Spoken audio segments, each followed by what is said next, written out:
Yep, Charlemagne the guy. Andrew Schulz. We are the Brilliant Idiots podcast, back for another week of Brilliant Idiotness. And this podcast has been sponsored and brought to you by Squarespace. Squarespace is the all-in-one website platform designed to help you stand out and succeed online. With Squarespace's collection of cutting-edge design tools, anyone can build a beautiful professional online presence that perfectly fits their brand or business. Start with Blueprint AI. Squarespace's AI-enhanced design partner, or choose from a library of professionally designed and award-winning website templates. No matter where you start, your website is flexible to do what you need with intuitive drag and drop editing, beautiful styling options, unrivaled visual design effects, on-brand AI content, and more ways to list what you offer, no experience required. And get that newly designed site discovered fast with integrated Squarespace SEO tools. Every website is optimized to be indexed with meta descriptions, an auto-generated sitemap, and more, so you show up more often on search engines and bring in more of your ideal customers. Head to squarespace.com/idiot to save 10% off your first purchase of a website or domain using the code IDIOTS. That's squarespace.com/idiots. Now, let's start the show. Hezekiah Walker! Oh! 2026, man. How do you feel? I need a loan, man. Alex. I need a loan, Alex, man. WTF is booming, baby. I heard about that deal, Charlemagne. I heard about a $200 million deal. The gang is all here. Alex is here. Chris is here. Taylor is here. Oh, he's deflecting. Everybody's You here. need to deflect some of them commas over here. That's what you need to deflect. But listen, there is congratulations to go around. Okay, first of all, Taylor got engaged. Congratulations, Taylor gang. For anybody who thought it never would happen, for anybody who doubted that somebody would ever take her off the market, for anybody who ever thought that nobody would buy that cow because they was getting all that milk for free. Excuse me? Taylor gang is engaged. Shout out to P, man, for making her a wholesome woman. It's all because of me. Oh, really? Yeah, I mean, you put the pressure? About to do well, this. first of all, I introduced her and P. No, you did not. That's number one. And then also, right, like I think maybe the episode before the last episode of the year, I was putting pressure on P to, propose to Taylor. Remember when I was shaming her? Not shaming her, but just thinking that it would never happen. Right. And he did it. No. My God. My God. Yeah, P. Yeah, P. How you feel, Taylor? You are ridiculous. How you feel? Yeah. Mother Taylor was ridiculous. Fiance Taylor, I can't even deal. I can't. The way she shames all the women. Really? No, I don't. It's disgusting. And it's subtle flex. That? It's subtle. It's subtle flexes. She just come in smiling like an African, like. Just smiling for no reason, okay? And it's disgusting. So we're happy for you. Thank you. Bravo, Taylor. Hezekiah Walker. Congratulations. And then there were four. And then there were Schulz party of four, man. right. Congratulations. Right. Thank you. Congratulations, Thank you. man. Thank you very much. Congratulations. Now- It's a boy, right? Boy, yeah. Now you and Chris are the only ones that don't got boys. Damn. y'all picked it though, right? It was No. really. Yeah. Oh, We did congratulations. IVF at the same time, but yeah, we've never picked. Man. Yeah. What's his name? Lincoln Lawrence Schulz. Salute to Lincoln Lawrence Schulz, man. He needs a special. You can't have one sibling with a special. The life part two. You gotta get Lincoln a special. Lincoln needs a special, man. We're gonna see. Come on, man. Imagine the arguments when they get older. Yeah, that's I got true. a special. Daddy loves me more. Daddy loves me more. I'm actually special. You're not. You got to create a special. I'm sorry. I don't think it's happening. How does it feel though? Dude, it's it's awesome. Nobody gives a fuck about your second kid. That's not true. Nah, nobody cares about your That's not second kid. true. I don't even know if Alex congratulated me just yet. I think Wait, what? I think he commented in the group chat, maybe. I think he hearted a picture or something like that. Yeah. No, nobody's as excited as your. Still privately. Nobody, that did not happen. But I'm not bitter about it. But no, nobody cares about your second kid. But it is amazing. It is incredible, and it's fucking terrifying every single time. You know what it is? It's so funny. It's interesting you say that because probably with the first one, people doubted it could ever happen. Oh, people were very excited. Given what they knew about the journey. Exactly. And how fucking stressed I was and how stressed my wife was. And so I think that there was a sigh of relief, not just for us, but all of our friends. I think they were very excited. And then, But you wore it well, though. You wore the first one very well. Like, I mean, you didn't seem stressed about it. Oh, I couldn't breathe. Yeah, but you didn't do it publicly, is what I'm saying. Like, Yeah. I mean, it would happen in the episodes. I would like yawn a lot, and people thought I was tired, but I was just drained. I literally couldn't breathe. So your body has this like weird reaction where, in order to get enough oxygen, it's called a anxiety-induced asphyxiation or something like that. You couldn't breathe because of the anxiety of just. I guess I was stress? stressed. Okay, yeah, got you. It was just like this weird shit. Anyway, but number 2 is sick, and I'm very grateful. This time too. No, actually, yeah. Like, and then when you go in, then you think it's going to be like an easy C-section birth, and it's just fucking terrifying once again. Right. And it's just. But you have a son now, so why I know, would it's no one so cool. care? What It's pressure so cool. he has. No, I'm teasing. People were very sweet, and people reached out, and they said amazing things, and it was awesome. What pressure he has. He got to be funny.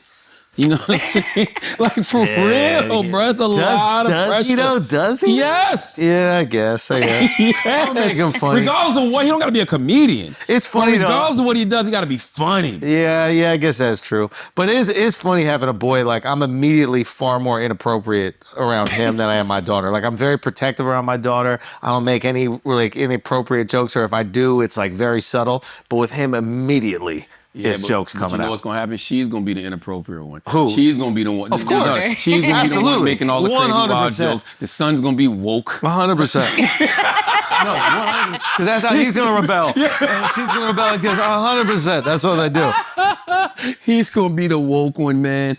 Congratulations, though, Thank you, man. More No, life. Life is beautiful, ain't it? Sick, dude. Life is beautiful, man. It is awesome. It is awesome. What'd you do for the holidays? Anything fun? No, I just had a baby. Yeah, just hung out. Yeah, you couldn't even move. That baby came out January 3rd, man. So wow. we were all like, cooped up until then. So now my wife is Was just. that the due date?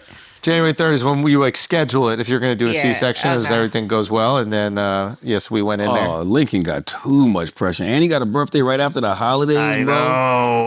Like nobody's going to care about his birthday. It's like you'll be telling like, yo, it was just Christmas. You know what I'm saying? Yeah.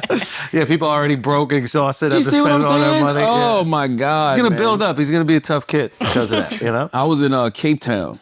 Oh, yeah, you went to White Africa. Yeah, I went to How Cape was White Town. Africa? Like, why did you decide to go to White Africa? I just, people... Like, you when I- got a whole you know why? continent of not white people, you went to the white No, when I went to Johannesburg, You everybody get was $200 million from, I big don't- I deal. don't know All of what a you're talking sudden, you about. want to hang out with white people. I don't know I what get you're it. talking about. But when I You're went... not going to Ghana with $200 million target. I love on your Ghana. back. Ghana was great. Yeah, that was before the $200 million. But when I went to After $200 million, you're like, let me hang with I these don't know what white you're talking people, about. bro. When I went to Johannesburg, everybody was like, yo, you got to go to Cape Town. And then when I went to Cape Town, and Cape Town... Too rich to be in Joburg. But it's not as white as people say it is. But it's whiter than Africa. I mean, it's just, you know what it is? Mad coloreds. That's what they call them. Anybody that's not white is a colored. So it's a lot of coloreds. Got it. But then it was white people too. But, Yeah. it was interesting. White people was walking up to me saying, you tell them there's no genocide happening here to us. I'm like, and by the way, I forgot what the hell they were even Kill the Boer. Kill the Boer. That's what the leader was saying, right? I have no idea. Or it's like the farmer or It whatever. took me 2 seconds. It took me like 30 seconds to realize what the fuck White are they people talking getting out of Africa, man. They're getting out of South Africa. Nah, they were They're there. fleeing, bro. They were there. No, they weren't, though. That's what they were trying to tell me to say, though. They were saying to me, you tell them it's no genocide happening here. It's beautiful. By the way, Cape Town looks like Malibu. Wow. Like, literally. Like, there's a whole stretch where you can drive to go see the penguins that look like the Pacific Coast Highway. Yeah. They got dispensaries in Africa, bro. Mike Tyson has a dispensary in Africa. You know the Tyson Bite edibles and all of that shit like that? Like, he has a whole dispensary in Cape Town. Really? It's beautiful. You go in there, get a fucking THC slushy, sit down in the fucking lounge, watch all the old fights. They show all his old fights on video. And then they start showing all the old heavyweight fights. People in there smoking, having a good time. I'm like, yo, Tyson don't even have this in America. They say you got one in Cape Town and one in Amsterdam. Yeah. Listen, strip clubs in Cape Town, food is amazing. Like, I thoroughly enjoyed myself when I was there. But tell us about that deal, though. What deal? Tell us about that deal, though. 'Cause What we were all deal? subscribing to What your YouTube deal? channel. I was subscribing to your YouTube I channel, still man. want them to subscribe to my YouTube channel. No, I was subscribing because I wanted to support you. And then literally the next day, news breaks of like NBA player contract. I don't know what You got a max you're contract. talking about. Listen. I did re-sign with iHeart. I did. You did re-sign with that. Absolutely. And there's a number that's out there that is just preposterous. I don't know nothing about that. Okay. Well, who said the number? Where'd that come I from? honestly thought you rejected the deal and went back to Africa. I thought you did. Literally, I thought you did some Chappelle shit. I thought you were like, I can't handle it anymore. I'm Listen, going back man, to Africa. Life is not about numbers. I hear you. Life I hear is you. about I life hear is you. about life is about opportunity. What is life about? Life is about opportunity. Yeah. It's about if what you build only benefits you, it's not big enough. Okay, that's what life is about. Facts. Okay, we are, building the Black Effect Podcast Network. We've been around for 5 years. We are, building things like SBH Productions. We are building things like Black Privilege Publishing. We just building, man. You know what I'm saying? We're just building. I will say though, I've watched 2 weeks of very bad takes about that situation you're talking about. What situation? That situation you keep mentioning. I don't know what you're referring to. What are you talking about? This situation y'all keep mentioning. You fleeing to Africa? No, man, the thing. Why do people say you went to Africa for another reason? Tell me Isn't about that this what Chappelle did? Chappelle bounced. Well, he didn't take it. He bounced for way less. Yeah, he didn't take it. Yeah, he didn't get 200. I don't know what you're talking about. I don't know what you're talking about. I don't know what you're talking about. I don't know what you're talking about. Inflation is crazy. I don't know what you're talking about. 200? But I'm saying. Stayed. No, but 200, he would have figured a way out for 200. I thought that's what you were supposed to do, though. Listen, I thought you were going to help I thought you were out. supposed to go to Africa. I thought you were building wells, bro. That's what I thought. I thought you got the 200. You're like, I need to I get. don't know what you're talking about. Why do you I'm keep throwing that just number out there? saying. That's why I thought you went back. I did say I really did see 2 weeks of just bad takes, man. People just talking about things they have no knowledge What of, were they saying? no idea. Just ridiculous stuff. I will say this. This is going to upset some people. Okay. I just need people to know. The Breakfast Club Netflix situation Yeah. is a whole other situation than me re-signing That's with iHeart. not included in the iHeart deal? Why would it be? Like, I don't even know why people even conflated those two things. That makes no sense. You just rubbing Like but that didn't make that. When y'all hear that, I'm like, nobody stopped to say this makes no sense. You were rubbing salt on We the wound right the Breakfast Club Netflix bad deal guy. was announced on like a Monday or Tuesday. Then it was don't know. a total different Yeah, I don't announcement on Friday when salute to Forbes, salute to my guy Jabari. Jabari did a fantastic write up, just about all of the different things that I'm building, and it was Right. interesting for him to write that the angle he took as me as like this superhero in the media space, because I also got to salute Variety, because Variety did that at the top of the year. Right. Variety did. I was on the cover of Variety and it said Charlemagne Incorporated, and they highlighted, all of the various business ventures that I have going on. And then Jabari just did it at the end of the year. So I just, I appreciate that. Right, that was right. dope. You know what I'm saying? That is cool. That is cool. But I don't know why people would think that the two deals are together. Like, that makes no sense. Basically saying stop lowballing him is what he's saying. Oh, wow. That's what he's saying. I didn't say that. I did not say that. All I simply said was the Breakfast Club and Netflix deal is a completely different situation than me re-signing with iHeart. Damn. Like, I don't know listen, man. God is good. I don't know what to tell Chris, y'all. we getting a raise, guys. We getting a raise. Shit, I want to raise. No. Brilliant Idiots is separate from all of those. It is, though, am I lying? Brilliant Idiots is a separate venture from all of those things. Am I lying? I'm not making this up, am I making this up, Andrew? Andrew, so, Chris, am I making this up? Brilliant Idiots is a separate, it's always been a separate entity. Charla, give me a loan. Brilliant Idiots has always been a separate entity. It always has been. That's why, he's not lying. It's just such a... The man's not lying. We've always been a separate entity. Brilliant Idiots is loudspeaker, and we've been over here doing what we do for the last 13 years. That has nothing to do with any of those I'm other sick and tired of DEI. verticals. When can white people make a $200 million deal, bro? Y'all originated it. I'm just joking. I learned from y'all, but I don't know about that number you're talking about. You know what I'm saying? No. But that has How been you the bar. not know about what? The Bill Simmons of the world. How does he do the that? Joe Rogans of the world, Alice Cooper, call her daddy. I'm very proud of you. They This is originated that. Proud of what? I'm just happy to reach Charlotte, are we all going to be able to go on vacation together then? my mother told me Yeah, tell me. to just be happy you're making a living. And that's how I've always lived my life. Just be happy that I'm making a living. But what you mean? Vacation together? We've been doing that for the last decade. You just choose not to come. No, you never invited me. That's not true. That's completely true. By the way, I don't invite nobody. Everybody invites themselves. And I'm not one of those people. I'm not gonna be like, hey, I'm about to come. Why couldn't you do that? Because my mom taught me not to do that. Oh, that's what everybody else does. Literally. People hear me mention Anguilla, they Those like, mouths don't get fed. that's what I'm saying. Like, You think he would have got a $275 million deal? I don't know what he's talking about. I don't know what he's talking You about. think he would I have don't know what got he's talking that? about. I don't know You what he's think that he would have gotten paid $350 million I don't if he didn't ask for that in the contract? what he's talking You think this guy about. would have got a $400 million Netflix contract? God is good, man. Shout out to Netflix, Which man. God you believe in, bro? Jehovah! Well, he don't believe in presents. Jehovah, Allah. I just believe in God. I will say this though. Shout out to Netflix. We start on Netflix January 26th. Breakfast Club starts on Netflix January 26th. Also, that's a lot of bad information that's going around. People are just having these conversations online talking about we're not going to be on YouTube anymore. We're not going to be on social media. This is what I want y'all to do in 2026. Please.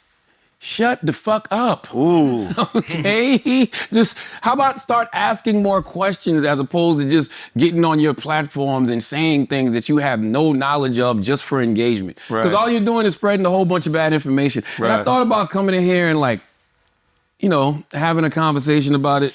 But for what?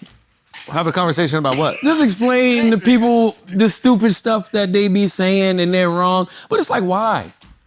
Does it matter? Let me tell you something, Sean. Now, if you ask, like Schulz asked me, because Schulz my guy, so Schulz asked me questions, like we talk behind the scenes, you ask me about the certain deals, and I tell you because you my guy. You said it was $200 million. I didn't say that. I never said that.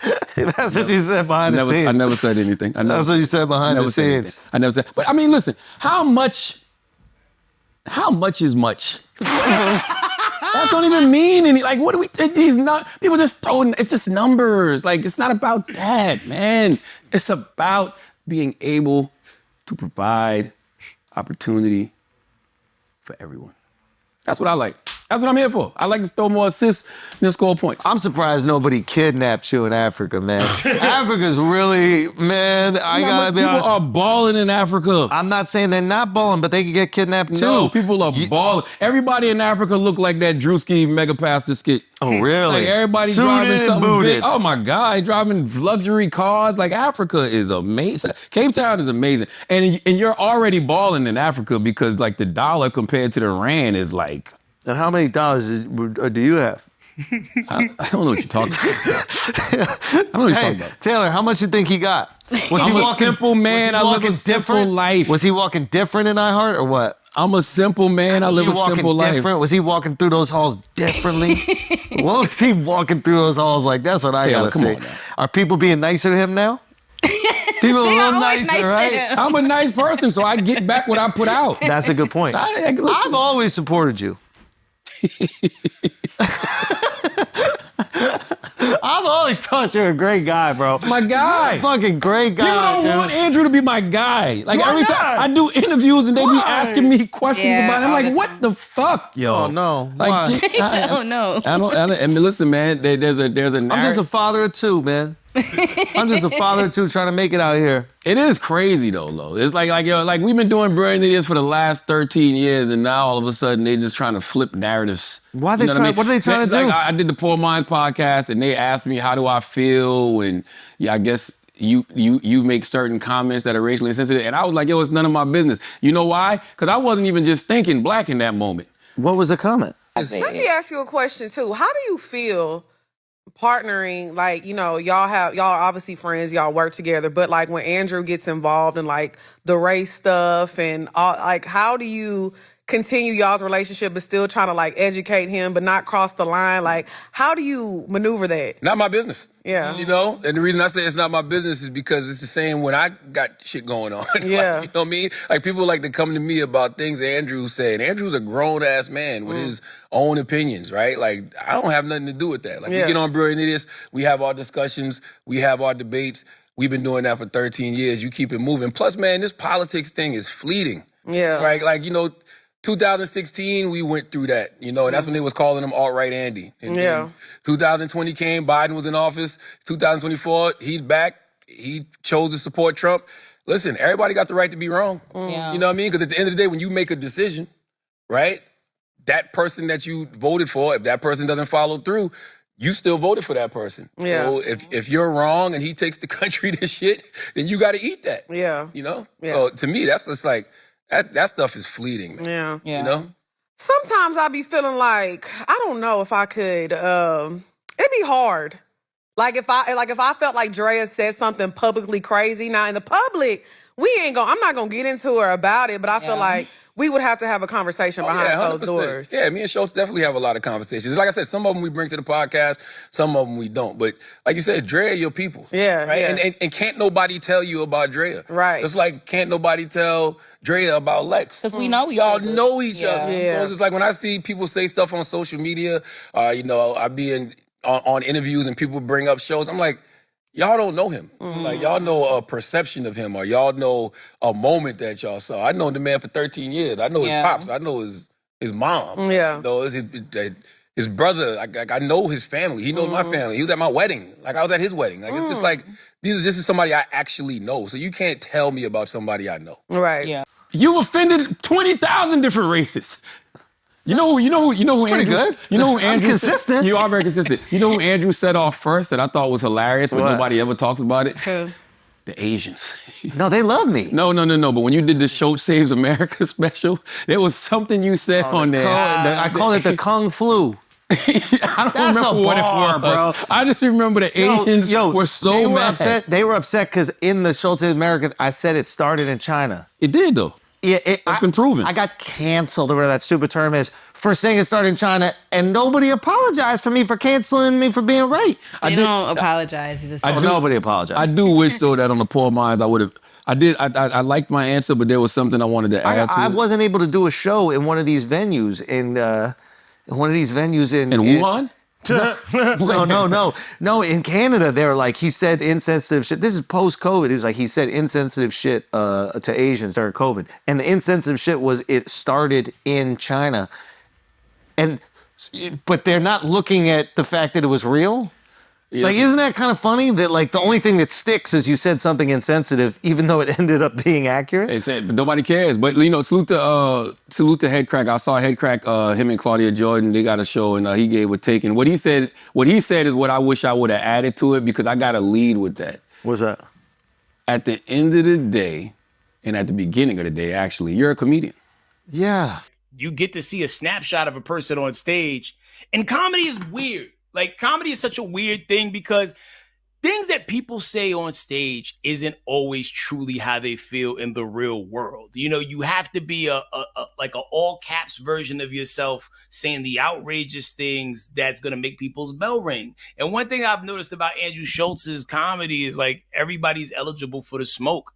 Like, he gives it to everybody. A lot of comedians give it to everybody, and people sometimes only get mad when they're offended because now the gun is turned on you. Meanwhile, you was just laughing at that crippled people joke a little while ago, and now you mad because they want to roll up on you. Like, at the end of the day, I feel like comedy should be a safe house where you can go in there and say the thing and not be canceled because of the thing you said, unless you're truly a racist. Comedians should be allowed to say, and I'm not even gonna say allowed. Allowed is not the right word. I'll say this: comedians say offensive stuff. Comedians say things that are insensitive. That's what comedians do. There's not a great. Yeah. Most great comedians are going to offend somebody. We just saw Dave Chappelle's special. I don't know if y'all watched it. I enjoyed it. There was people that were offended by Dave Chappelle's special. Yeah. I have never seen a great. Jesus Christ! Take that down. I've never seen a what is that? That is crazy. That is crazy. Dave Chappelle special. Pull up the Forbes cover. That's better. Like, you know what I mean? That's not even about numbers. That's just about It's about greatness. yes, about man. success and providing. Come on, why don't you pull up the Forbes cover, Alex, if you're gonna put anything back there? This is nice. Nah, put up the Forbes cover. right. Put up the Forbes cover. But comedians say insensitive things. Comedians say things that are offensive. That's what comedians do. You don't have to think it's funny. You don't. You can even criticize it. Yeah. You know what I mean? Yeah. You can do all of that. But moral of the story is I'm not answering for Andrew. And also, Brian Dennis, we've been doing this podcast for 13 years. This is why I say we do it for the fellow brilliant idiots. The people who actually listen to this show, and they listen to this show and they've heard us debate. Yes. They've heard us have conversations. Yes. They've heard us agree. They've heard us disagree. They've seen the gamut in the last 13 years. Yeah. I can't worry about the people who just popped up in the last couple of years, bro, and they running with some I narrative. think you said a good point, which is like people are allowed to be offended by jokes. Yes. Like that. I don't think it's fair for comedians to go, you're not allowed to be offended. Like, Yeah. people get to react however they want to react to stuff. Yes. You know, the hope is that you would see, like, comedians trying to make you laugh and doing something a little naughty and maybe something a little insensitive, kind of the way that we act with our friends. I don't think anybody's, like, the most appropriate when they're just hanging with their friends. So that's the hope. Yeah, it's so funny when we did, like, even when we did the New York Times thing before the holiday break, you know, I saw people saying, you know, why would they have a, you know, why would they? No, they said Charlamagne and Schulz are here and they're not taking anything serious, especially Schulz. He's a comedian. That's why we're here. But the honest conversation. We're also is the just only ones coming that- through the vehicle of jokes. But yeah, but also I think we're there because we're the only ones that kind of understood what was happening in the landscape of media. That's why we were there. And the conversation was about new media. So you need some new media to be there to kind of explain what's going on to legacy media.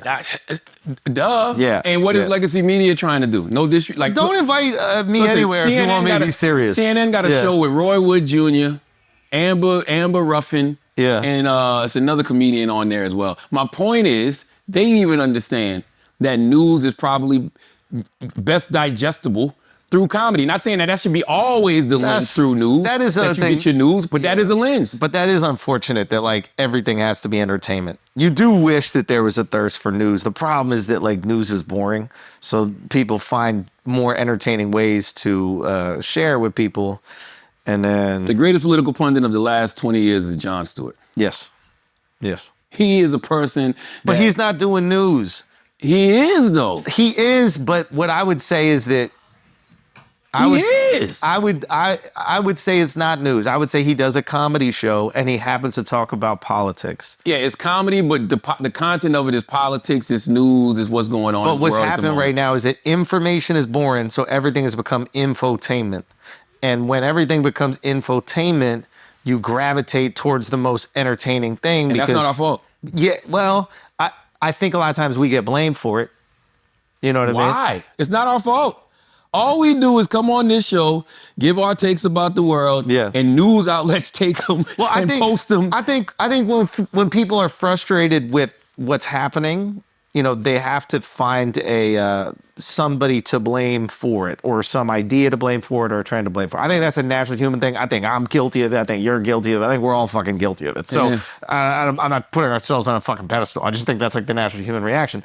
So sometimes they might go, wow, Charlamagne or Schulz, you guys are so entertaining and you're entertaining these political ideas, but you're putting bad stuff out there in the world. And then we're just going, hey, we're just doing an entertainment show. We're not doing a news show or political show. And I don't have an agenda. How about that? How maybe that's refreshing to people. Maybe it's refreshing to hear somebody who don't have an agenda, who's just sitting down talking to That's people why it's on both nice. sides of the aisle, just asking questions because I have an intellectual curiosity about what's going on. But that's why it's nice. But you have to understand there are certain people that look through life through the lens of, if you don't have an agenda, you are being insensitive to their existence.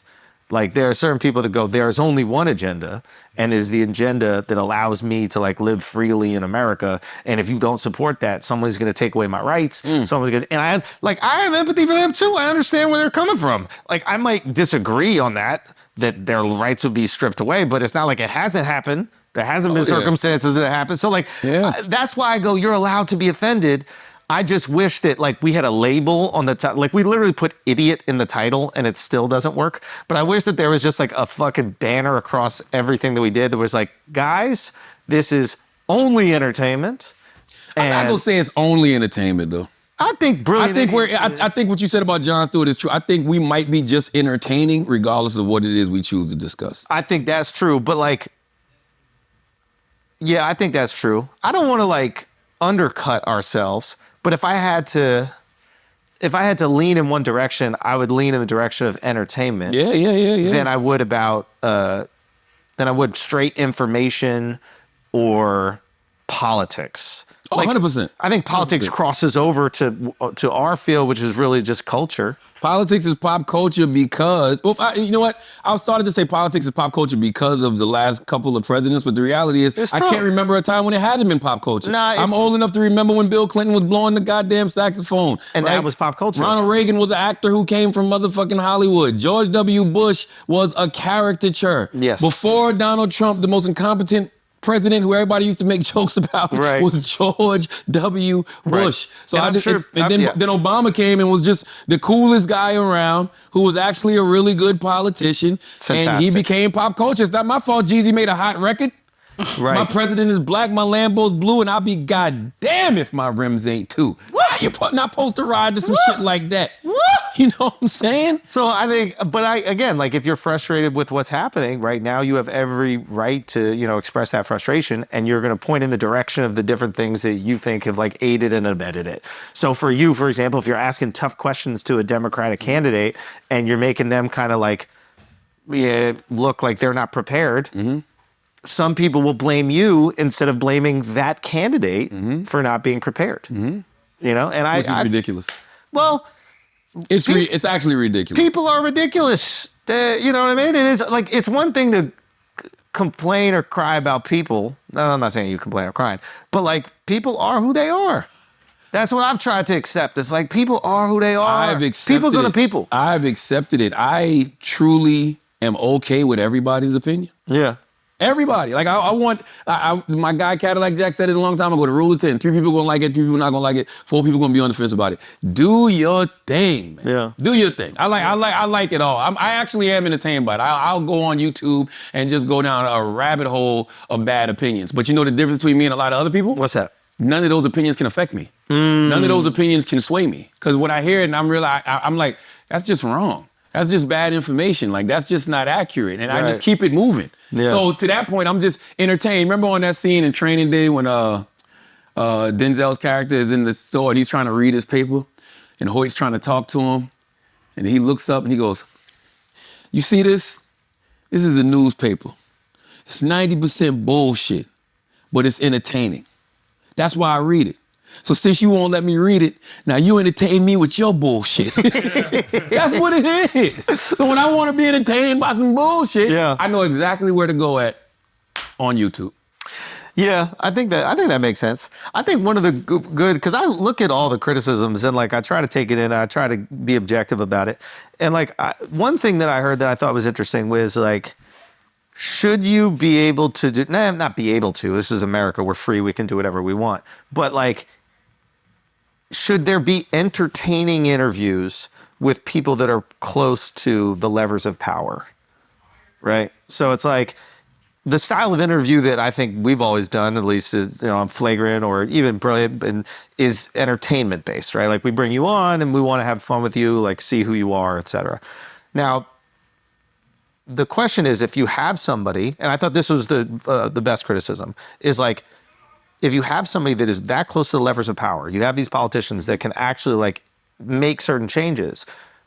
Do they deserve an entertaining video? Can they go on a Jimmy Fallon, for Yes. example? Can they? Yes. And I agree with you. I personally see it that way. I think that they should be able to do entertaining videos and then interviews and then serious political, I don't want to label them as gotcha, but more like gotcha. Just regular traditional news interviews. yeah, hard hitting, whatever. I think that both of those things can exist. I'm old enough to remember when. We saw Bill Clinton on Arsenio. Yes. And but that was a thing, right? It wasn't about whether or not. We saw them all on Jimmy Kimmel. We see them all in every Yes. late night show. Yes, we see them, right? Like, Because it wasn't about a politician being able to handle 60 Minutes. We know they can do that. When we wanted to see them in a human form. well, that's that's what the late night shows used to be for. I know, but I think that a narrative that you've seen right now, which they don't deserve those kind of fun, entertaining interviews. They should be only getting the hard hitting ones, and I think that narrative exists because obviously people are frustrated with like Trump being in power, right? But what I would say, if I was trying to like really see through their lens, is like seeing someone be entertaining might be really nice, but they're really close to the levers of power that can drastically change people's lives. And I can see how that is scary for people who really don't like those people. While at the same time, I can see how it is euphoric if you really do like somebody. So for example, if you see your candidate look amazing in an entertaining interview with somebody, i.e. Bill Clinton on Arsenio, you're like, oh shit, this guy's pretty fucking cool. I like him. Anyway, it was a criticism that I saw and I was like, ooh, okay, that's interesting. I like this conversation. I think that it is cool to have an entertaining interview if what you have done while you're in office warrants some laughter. Meaning if things are good.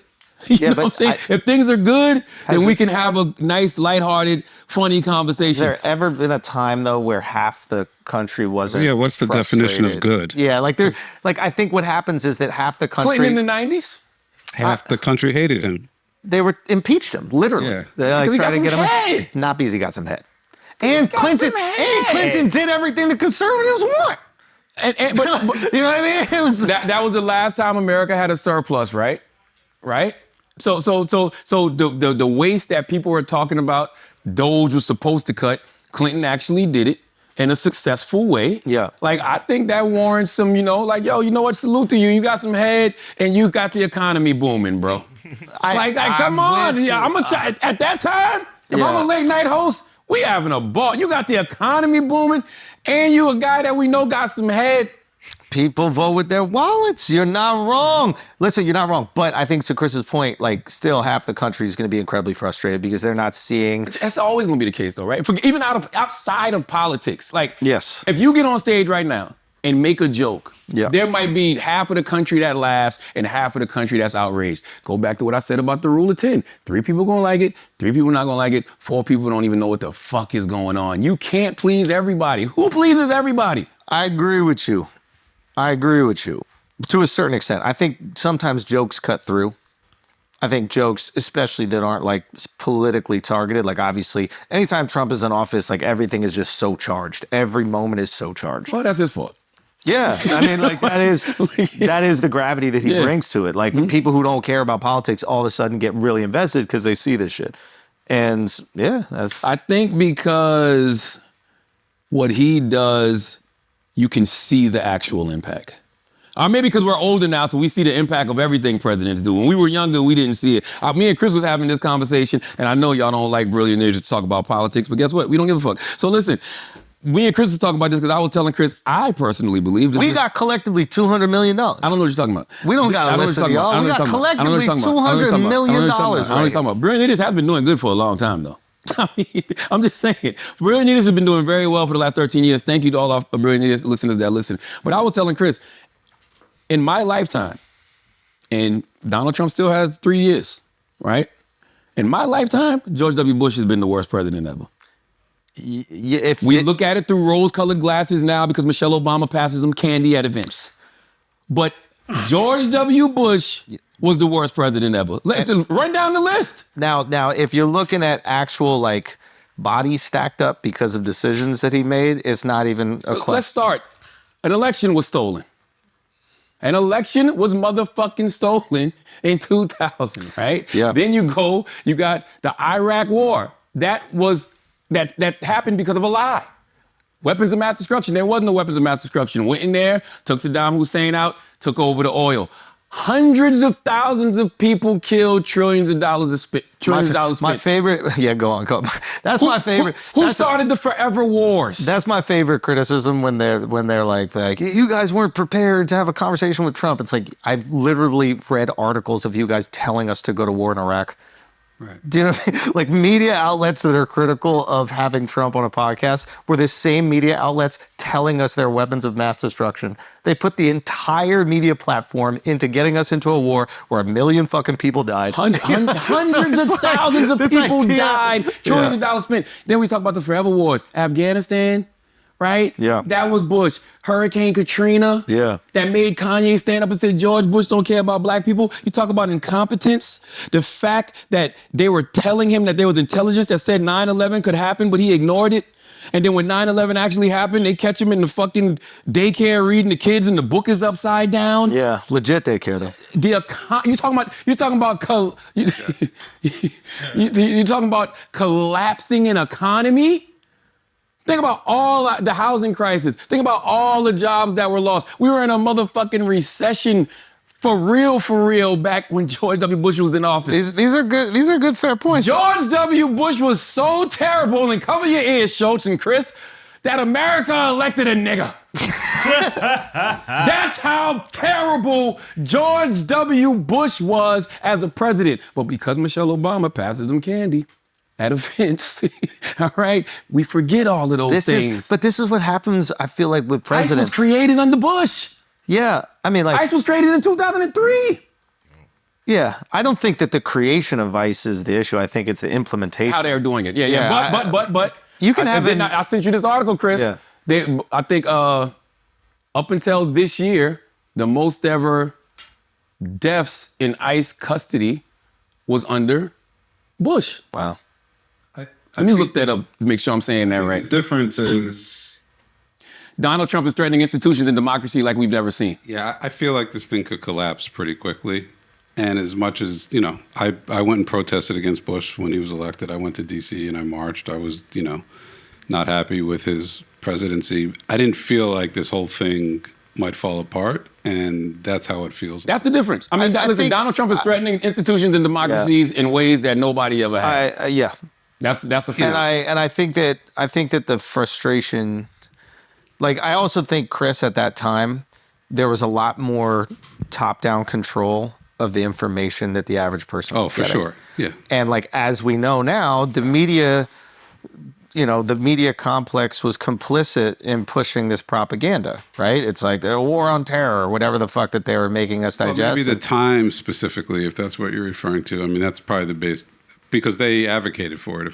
That's what I'm saying, is that they were supporting it. And I imagine there's some top-down pressure on them to advocate for it, right? So, like, whereas now, you know, with the decentralization of information and news, like, everybody's putting a video up and they're saying this, that, the other. We don't know what the hell to think. And I think that it's, one, it's terrifying, but it's also very frustrating. You don't know what's real. I don't know, a video I watch, I don't know if it's real or not. It's a perfect storm right now. Yeah. And unfortunately, Trump is the worst person to be in this position at this moment. Like, you can be critical, but, like, ultimately, I think everyone loves America. This thing has been largely working.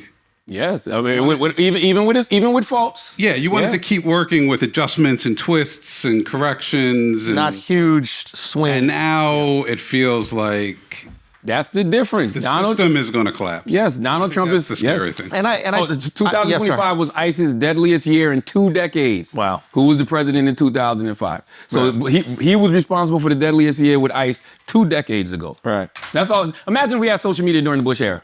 Well, that's what I'm saying, is that things would have been very different, you know, and like, I think social media amplifies everything because the most salacious thing wins. So you're going to have the most salacious thing on your phone all day, every day, and it's going to induce that anxiety. And I'm sure the thing that you felt during Bush, if you are scrolling social media now, you probably feel it tenfold. And that's what made me start looking that up, right? Imagine we were getting that during Bush. Like, imagine we were getting these numbers of these people dying and then soldiers coming back and doing interviews and being like, what the fuck are we doing here? We don't even know what's going on. There's no weapons of mass destruction. Imagine if we felt that gaslit, that lied to, and we were digesting that information on massive platforms while the media was propagandizing us in a different direction. That's right. Imagine the frustration we would feel then. That's what made me even look into it, right? Because I was thinking... The media, sorry to cut you, the media can't even really lie that well now. Like, they try to push certain things. They can't. I mean, But then they get checked and they have to like, I guess, it's not even back. The media, though. It's like elected officials, right? Meaning back in the day, Bush could say there's weapons of mass destruction in Iraq and get away with it. Elected but now officials are held accountable now. We know what you voted on. And we got eyes. An example of what's the role of a comedy in this equation, right? Because if you think about that, when you say lying about weapons of mass destruction with Bush, I immediately flash to Chappelle in the Yellow Cake skit, right? What was the Yellow Cake skit? I forgot. When he holds the whole fake press conference and most definitely cake, and there's the famous clip of him at the table, and he's like, "Oh, what oil?" You know, and he clears the table off. Yeah, that's a way that the comedy cuts through to what's actually happening. And makes commentary on it, but it's also entertaining. It brings attention and awareness to it because you know you see that sketch, and even if you don't know what he's talking about, you may want to know, so you go do a little bit more research. So even if the Times is saying no, we have to do it, and these are all the geopolitical reasons we have to go in, Chappelle was able to bullshit. That's right. But there's a Send it up. There's a value, I think, especially like during that time where maybe it was more censorious or maybe there was just less information out there. And that's, I think, where like comedy or even like edgy or inappropriate jokes kind of thrives because it allows you to tell not the truth, but at least like the emotional sentiment of the time. And I think what's happened now is largely, I think, because of Elon allowing you to say whatever you want on X. You can call that free speech, and that's fine. And I'm a big free speech guy, obviously. But like, there's no joke edgier than what some random creator is going to say on X. Right. Do you know what I mean? Like, there's no wild joke that you will hear where you will make you go, ooh, more than some random person is going to post or stream or say. There's also no sitcom that's going to make you laugh more than the comments of a certain post. Like, comedy is in the hands of the people right now. But in a weird way, comedy, I think, and I've always said this, I think it thrives during censorship. Right? Because it's the only way out. It's like that Oscar Wilde quote, if you want to tell someone the truth, make them laugh. If not, they'll kill you. Right. Like the role of the jester, if you want to even like look back, it's like the jester could make fun of the king. Nobody else can make fun of the king. They cut your fucking head off, but the jester could. But now we're existing at a time where like you can really say whatever you want, true or false, about anybody or anything or any story that's happening right now with almost zero repercussions. That's a weird time. Like, how does comedy fit in that time? You're right. Can I keep going in on Bush? I want some more things. Yeah, sure. Guantanamo Bay opened, right? So enhanced interrogation, which people considered torture, was normalized. Warrantless wiretapping expanded government surveillance. All the massive deficits and tax cuts for the wealthy. He turned the Clinton-era surpluses into deep deficits. And damaged the U.S. global credibility. I think I hit on everything. Yes, and the reason I even looked all of that stuff up is because I was looking for a case of optimism. Ooh. I'm like, yo, America, we've had to have gone through through rough times, some worse times. Yeah. Like, don't get me wrong, it's fucked up now. We've never seen, democracy and institutions threatened the way they are right now. But I'm like, when do I remember people feeling like this angst and this frustration? And I had to think, and I was like, oh, before Obama. Interesting. Because Obama was kind of, like you said, the audacity of hope. Obama was the optimism, right? Like, this is what the country could be. Dude, so I was like, oh, Bush. And then I started just thinking about all of the things that happened under Bush. And it's right there. Dude, and I remember when they used to say Bush was the devil and Dick Cheney was the devil. Yeah. And those guys were the Antichrist. And those guys were the death of democracy. I remember that back then. I remember when Bush had to give out Bush bucks. Same shit. They had to send out checks. Remember, it was like a $750 check. You don't remember that? I remember all of that shit, man. But it is interesting, though. Like, yeah, it is interesting. I think people are feeling that same, like, angst and frustration and, like, that hopelessness. And, but I get it. You're seeing things cost way more, right? You're not seeing upward mobility at your job. Man. Groceries are more expensive, but you're not making more money. You're seeing AI come in and replace jobs around you. You're starting to go, well, shit, is my job going to go soon? Watching these people walking around with masks on, killing American citizens. Busting up fucking shops, chasing people in the street. Right? Come on, man. Come on. You're seeing, radio hosts make $200 million. Like, nothing makes sense. I don't know what I mean? Nothing makes sense. I don't know what you're talking about. Shout out to Druski, man. Yo, they mad at Druski, yo. They mad at Druski. They mad at Druski because Druski did a skit, okay? And this skit is about mega churches, man. And, I don't even know if you could, would it even make sense to play it? Well, not some parts you can hear it. Here's the thing. I don't understand any of the backlash that Druski is getting from this because there's no reason to be mad at Druski. This is what you call a spoof. He's a comedian making jokes. No, he just imitated. So be mad at the people he's spoofing. Yes. Art reflects reality. Yeah, he's spoofing reality. He got this from somewhere. I agree. And I'm always going to defend comedians making jokes. I think that there are some people that, especially with religion, man, especially with God, they take it very seriously. This ain't God, though. He's making fun of the pastors. Well, he's not making fun of God. Where does a pastor work? Church. Okay. But that don't mean there's God there. If you have a church. Now we're in No. What I mean is, if you're a pastor and you're not pastoring the right way and you're pastoring for the wrong reasons and you're using the Bible and religion and God to take advantage of people, God don't exist in that church. Well, what if you're part of that flock and you don't think that's what the pastor's doing? Well, Satan got a kingdom too. Ooh. So you're taking the argument that these pastors are corrupt. If you're a corrupt pastor, yes. If you're a corrupt pastor, you are not submitting your will to God. You're submitting your will to Satan. That is true, 100%. Yeah. We don't like corruption. Yeah, You know. period. Now, again, that's the problem isn't the institution. The problem is the people running it. And that's who Druski's making fun of. Druski's making fun of the people who run the institutions. Like, not once in here to me did he insult the church. He's acting like how some of these mega pastors act. Can coming we in. play it? Yeah, play some of it. It's funny as He had one bar in here that was hilarious. Wanda told us earlier this month that she could not have a baby anymore. So I impregnated her with the word of God. I'm going to impregnate everyone with the word of God. You gonna get pregnant with the word of God. You gonna get pregnant with the word of God. You gonna get pregnant with the word of God. Impregnate. I had somebody in the congregation ask why I'm wearing Christian Dior and Christian Louboutin. Hilarious. Because I'm a Christian and I walk in the blood of Jesus. Hilarious. Give him some praise. Hilarious. I'm a Christian first. And I walk in the blood of Jesus. Give him some praise. With the red bottoms on, hilarious. Praise. So we are raising funds for a project in Zimbabwe. Yes, we are trying to get our congregation over in Africa. Amen. We wanted to raise $4 million for that. Amen. Hallelujah. That needs to appear today.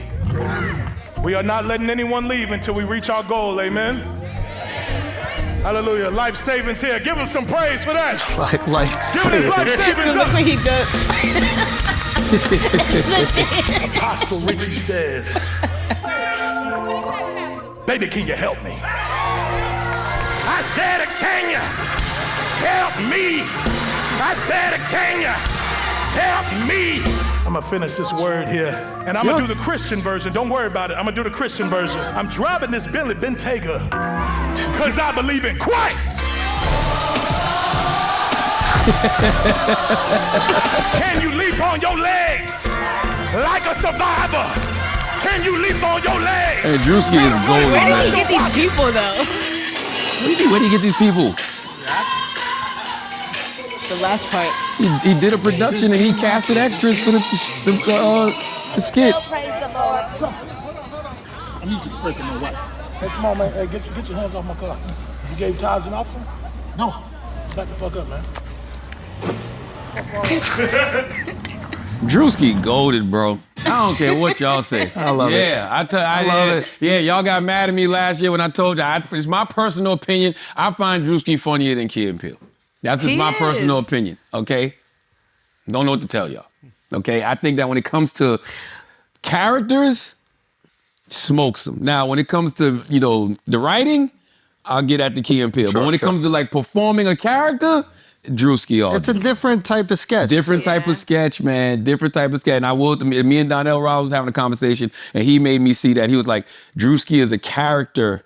Yes. I forgot what he called it. I think he called him a character actor. And He's a like, character actor, 100%. There's not too many character actors better than He's Druski, phenomenal. bro. He is, man. Phenomenal. I don't even know why the rest of y'all create content. I'm gonna be honest with you. I'm be honest. Because to me, if I was a content creator, that would be my bar. Right. Like if I was doing sketches and stuff, I'm like, if I can't get to that, Yeah.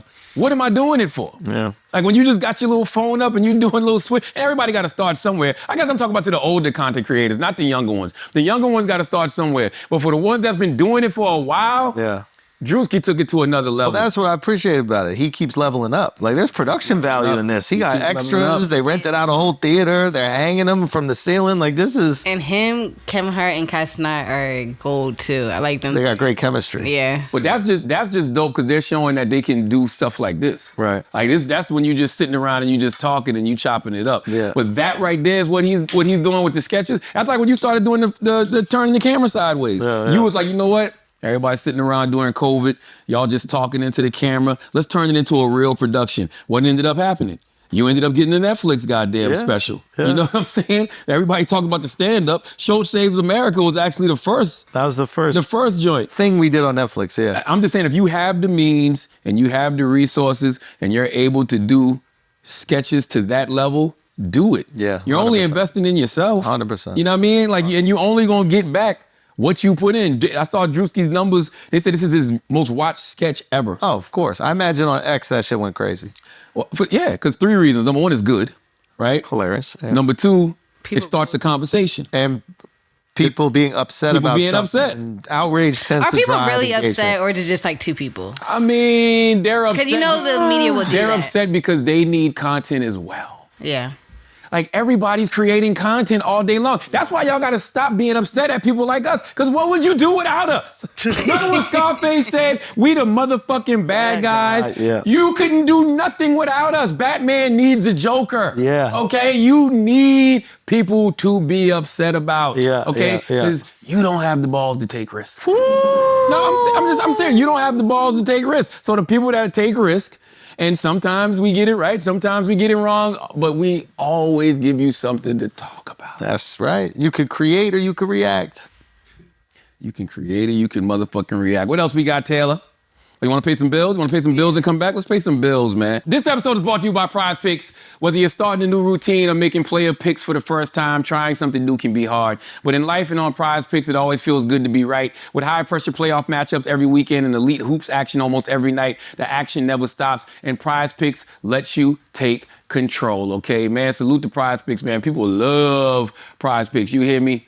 I know some people that actually win money on Prize Picks, and they be happy about it. They be like, yo, I just won $100 on Prize Picks. I bet $10 on this, $20 on that.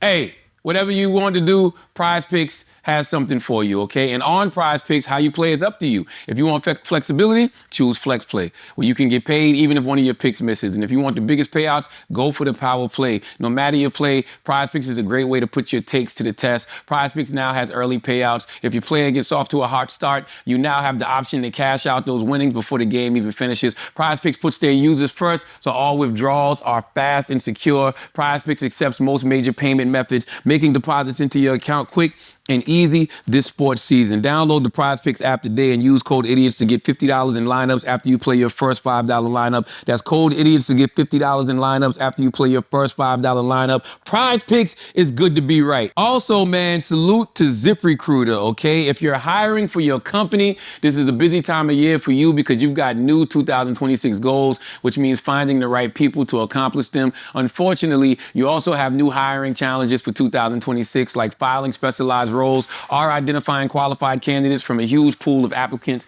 Thankfully, there's a place you can go that can help you conquer these challenges and achieve your hiring goals. ZipRecruiter, and right now you can try it for free at ZipRecruiter.com/idiots. ZipRecruiter's matching technology works fast to find top talent so you don't waste time or money. You can find out right away how many job seekers in your area are qualified for your role. With ZipRecruiter's advanced resume database, you can instantly unlock top candidates' contact info. Let ZipRecruiter help you find the best people for all of your roles. 4 out of 5 employers who post on ZipRecruiter get a quality candidate within the first day. See for yourself. Just go to this exclusive web address right now to try ZipRecruiter for free at ZipRecruiter.com/idiots. Again, that's ZipRecruiter.com/idiots. ZipRecruiter, the smartest way to hire. Let's get back to the show. We got any church announcements, Hezekiah Walker? My church announcement is, Charlemagne the God has $200 million in his bank account, man. I have no idea. $200 million more than he had last month. I have no idea. So that's my what only you're church talking announcement. about. Ask him for And you have a new loans. baby boy. Ask him for debt forgiveness. You know what I mean? By the way, number one, that number you talking is crazy. But also, hypothetically, if that number was real, you don't get that in your bank account. How would you know? You would know. How would you know? No, I have a multi-year deal. Like, this is common sense. Like if you see an NBA player get that kind of money, they don't give them that. They don't. If an NBA player gets a max contract, they don't say here. You get paid annually. Yeah. How many years is the deal? I don't know what you're talking about. Listen, you done with your church announcements? I'm done with my church announcements. My church announcements, it's multi-year though. My church announcements, man, I got a few actually. 2 Chainz, His book, The Voice in My Head is God, will be out March 3rd, 2026 via Black Privilege Publishing. Arsenio Hall will be on sale April 7th of this year, and Just Hilarious will be on sale April 28th of this year. So please go out there and pre-order all those books. I'm sure you're going to see all of those individuals, out on their various book tours, on different, late night shows and daytime talk shows. So salute to, all of those individuals we're putting out this year. And I want to salute the NAACP Image Awards. I want y'all to go to NAACPImageAwards.com and vote because we have some really great productions that are nominated for NAACP Image Awards. My man John Hope Bryant and Jay Barnett, both of their podcasts are nominated. Money and Wealth podcast is John Hope Bryant. Just Heal is Jay Barnett. They're both nominated at the NAACP Image Awards. That's Black Effect. So salute to everybody at Black Effect. Don Staley's book Uncommon Favor is nominated for a literary award at the NAACP Awards. That's Black Privilege Publishing. So go vote for that. And Native Land podcast. Angela Rye, Andrew Gillum, and Bakari Sellers. That's Reason Choice Media, iHeart. They're nominated. And Kingsland, which is an audio scripted project that me and Kevin Hart did for Audible, that's nominated for an NAACP Image Award as well. So, go vote. Go to NAACPImageAwards.com and vote. Oh, guys, and my church announcement is I'm doing a benefit show.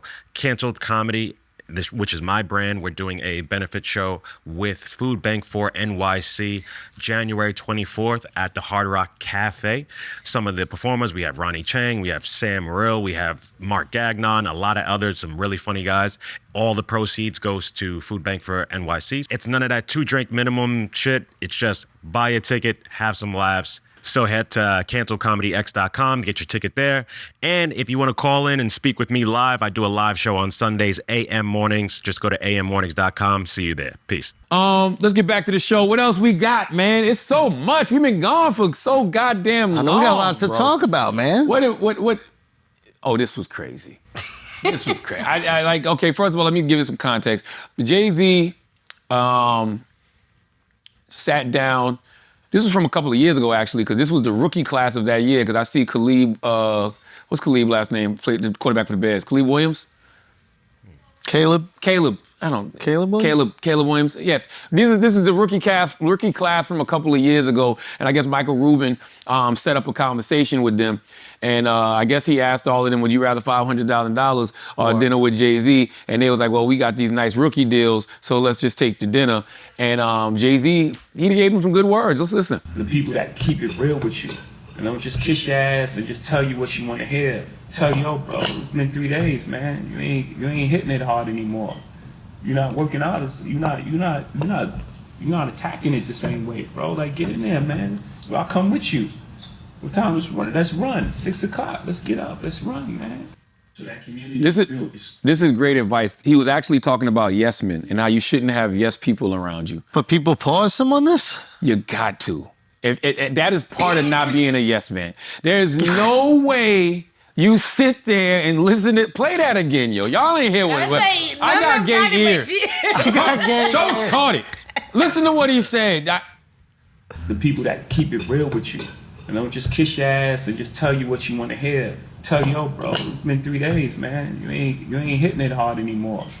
You're not working out. You're not attacking it the same way, bro. Like, get in there, man. Well, I'll come with you. Now pause. What time is like no literal pause, but also pause the video. Let's run, man. He's talking about not being a yes man.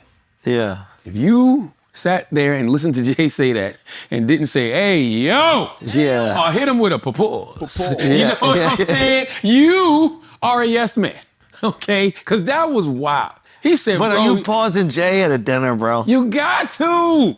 He said, bro, you ain't hitting it like you used to. You ain't hitting it in 3 days. You got to get in there and you got to attack it, Come with me. I'll come with you. So, Charla, you're saying pause? Who? You. Me? Yeah. In that moment? Yeah. Hey, yo. I don't believe First of all, the table would have died laughing. There's a bunch of kids there. It's a bunch of rookies. You know what I mean? They'd have died laughing. Okay? Jay would have gave me a crazy look, but he would have had to admit, yeah, that was kind of crazy. That was kind of crazy, yo. Come on, man. I mean, preferencing it as saying, like, listen, I can't be a yes man, so pause. Exactly. That's It's what I would say. I would have hilarious. said, listen. In the spirit of not being a yes In man. the spirit of not being a yes man. You gotta pause that shit, Hey, Jay. yo, Jay, that was crazy. wow. That was crazy. Fucking crazy, bro. You ain't hit it in 3 days. Press play one more time, Taylor. Matter of fact, go to my Instagram, man. I edited it nice for everybody.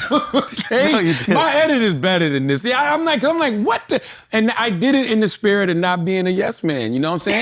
Hov has a sense of humor. Like, y'all act like Hov don't like the joke. Jesus Christ. They're calling him gay? No, we're not Nobody's calling him gay. Stop acting like you don't know how this works. Okay? Saying you said something that made me think something gay. That was wild. Listen. In 3 days, man. You ain't hitting it hard anymore. You're not working out. You're not attacking it the same way, bro. Like, get in there, man. I'll come with you.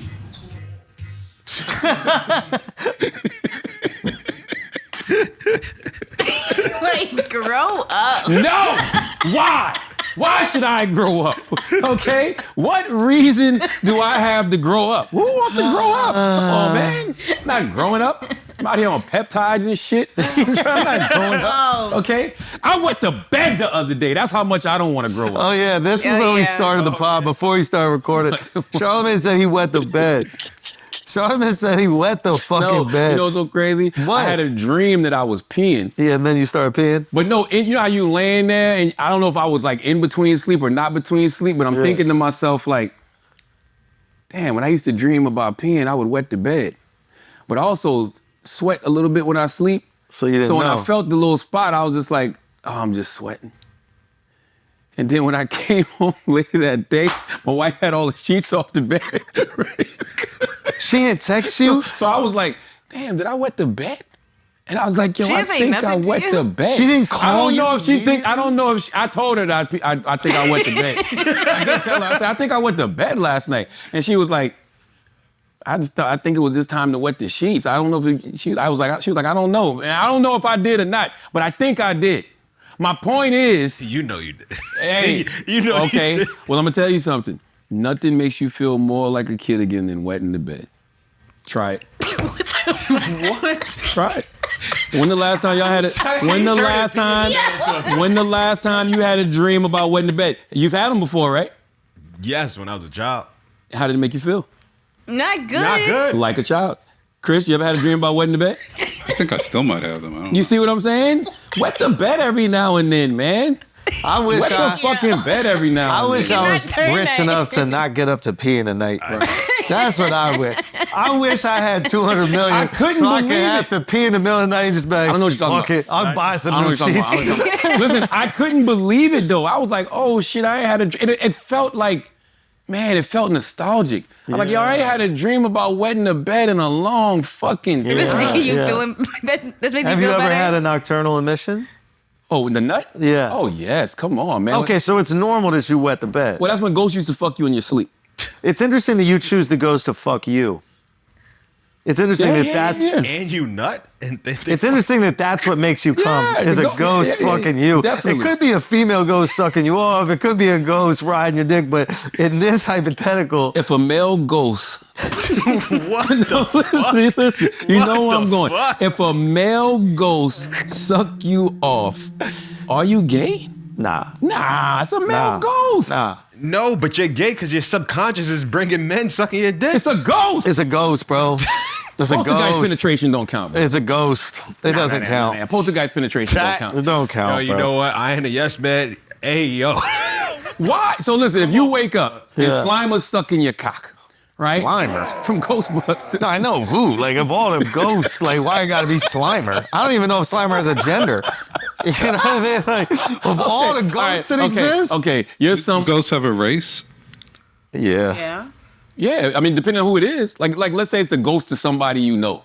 Well, when you get molested, who's it? What is it? White ghosts? Molested? What you bring in What's molested? going off? I don't think Visited? ghosts can molest you, Chris. What's happening to you? Huh? When they visit you. Yes, when you get visited. Yeah, yeah. And That's molesting then. No, he's no, don't do that. That's not he's molesting. dreaming it up. He wants it. Generally, what type of ghosts are they? Oh, I've never seen the ghost. I just assume that. I'm just saying if you woke up right, from a nocturnal emission, and you could see the poltergeist, and it was a male poltergeist wiping his mouth, right? Like, what would you think? Man, that's a lot to share. Yeah, that's That's a lot to share. No, that never happened to me. Yo, I'm just saying. It's just a lot to share. It's like, yo, I saw a ghost last night. Already, that's not believable. Why not? Most people don't believe in ghosts. Oh, that's not my fault. Grow up, okay? That's when you should grow up, okay? When you sleeping and you wet the bed, you don't grow up.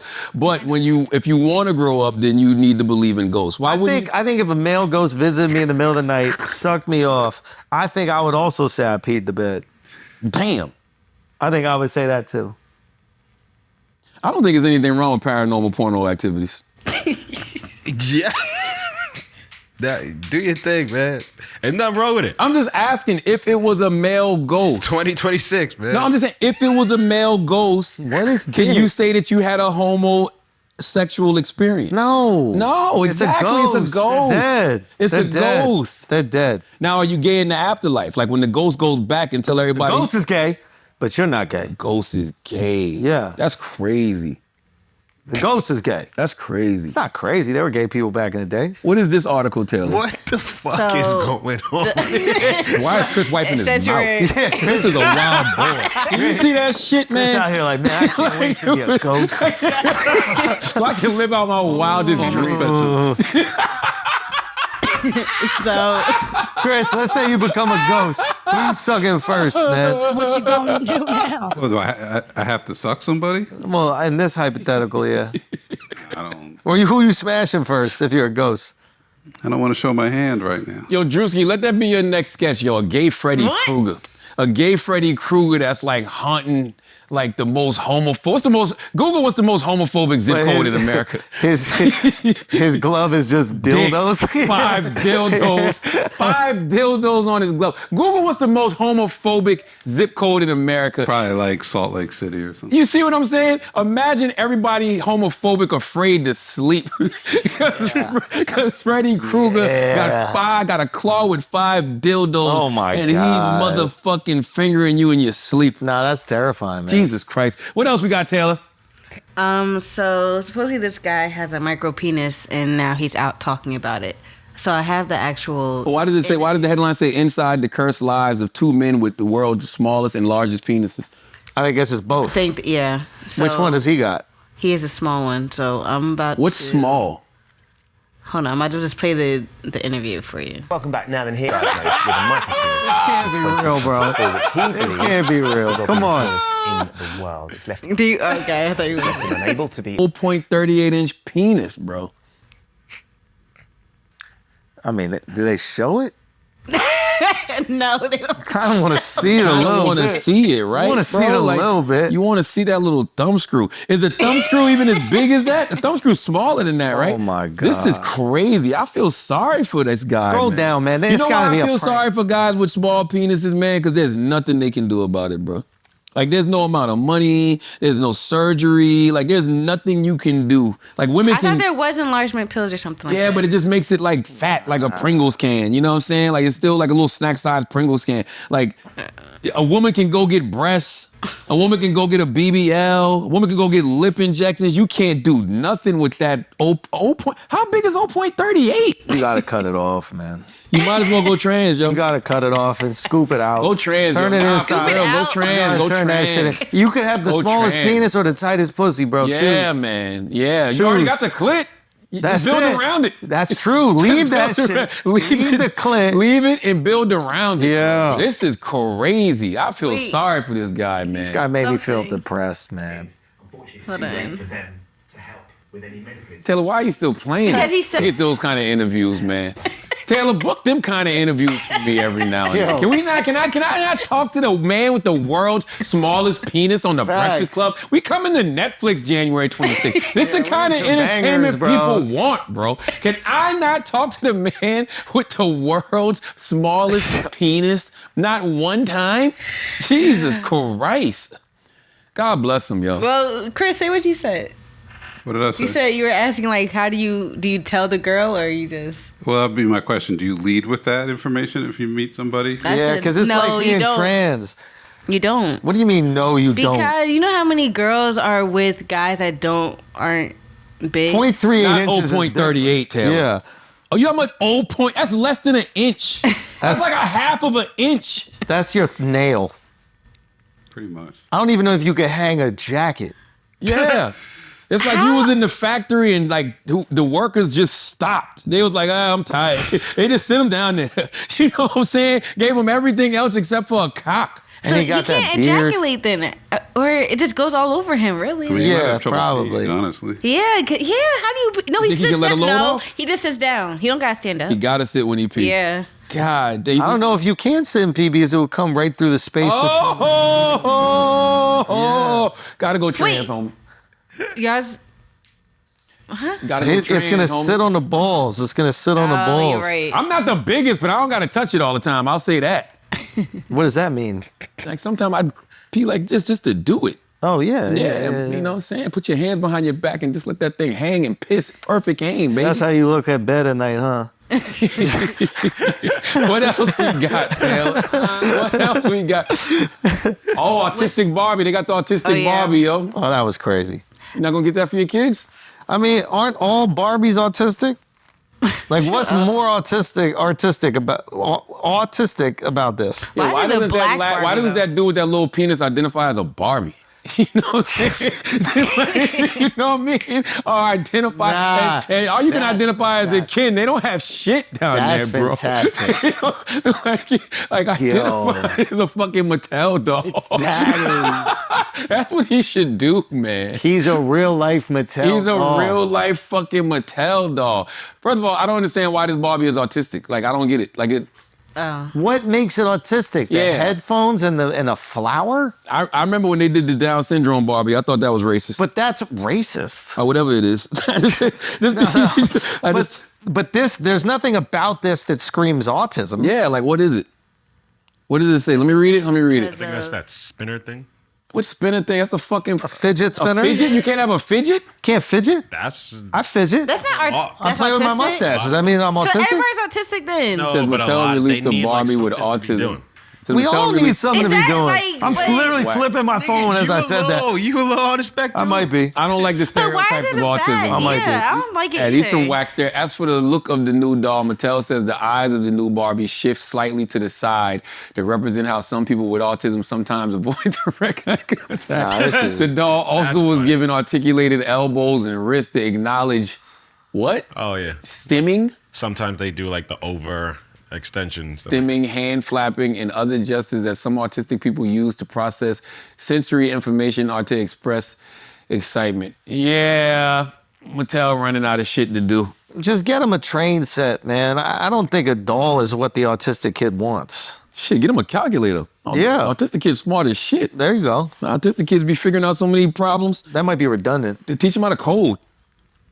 You know what I'm saying? Send them to a fucking STEAM school. Like, autistic kids are smart at I don't know why there's such negative about autism. Exactly. Look how you starved.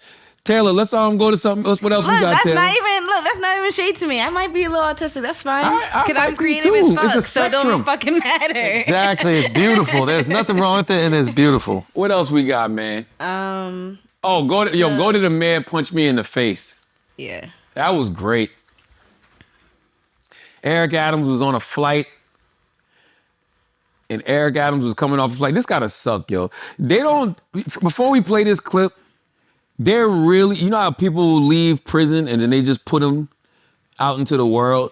And we always say like they need therapy or they need to be in like some type of halfway house before they just get put out in the population. It should be the same thing for elected officials, yo. Really? Especially when they only do one term. When was Eric Adams ever out of the public space? He lived in the public Yeah, but it's different. You ain't got your security detail no more with you. People can approach you like this. Let's press play, Taylor. Eric Adams, please punch me in the face. I would love if you punch me in the face. Okay, you can get too. Oh. All right? Yeah, Those you. Yeah. days are over. Yeah, good. Thank God. Damn. And I just see your ugly face everywhere. Damn. That's nice. Boy, they just chew you up and spit you out, man. Right? You was the Punch mayor of New York City for 4 years. Now you just on a plane regular. People can just walk up to you, talk crazy to you. That's not right, yo. That's actually a problem waiting to happen for an elected official. Yeah. That's not right. But he caused that. How? With like his scandals and stuff that he had. That's not true though, because what Chris was even saying earlier, it's like there's always gonna be half of the country that don't like you, even if you tried to do the right thing.